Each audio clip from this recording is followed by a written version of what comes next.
Hi! Want to make a drawstring bag? Here's how to do that.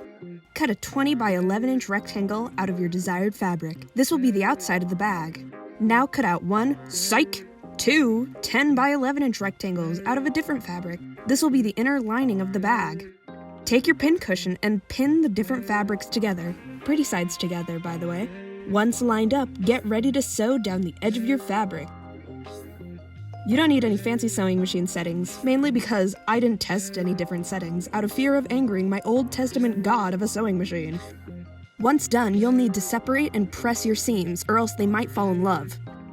I kind of feel bad for separating them. Let's put the seams together. Maybe they can still get along? Just in case they don't, pin the fabrics together. Before sewing, from the seam, measure 2 inches and put a mark at each inch. Be sure to leave space at the bottom for an opening. Quickly, we must hurry! Oh wait, stop here at the 2 inch mark. Pick up and start again at the 1 inch mark. Also, be sure to remove any distractions before continuing. At the bottom of the fabric, leave a wide enough opening that you can use to flip the bag inside out and let out any potential ghost that got stuck in. Otherwise, you might get a call from your manager about some spooky specter slinging some serious shade. Once your manager hangs up, it's time to box the corners of your bag. It's kind of hard to explain quickly how to do it, so I'm just gonna say it's magic.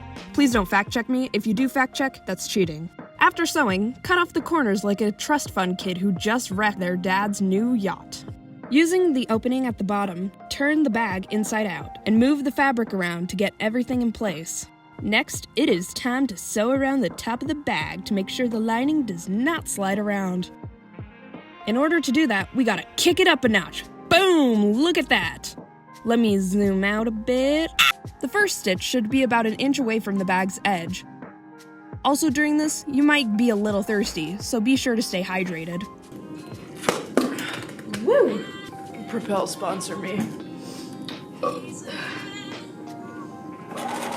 Once done, pick up and start sewing 1 inch away from the stitch you just completed. It has to be 1 inch away because if not, the bag will get self-conscious and it will just be this whole thing. Remember the opening at the bottom? It's time to close that bad boy up.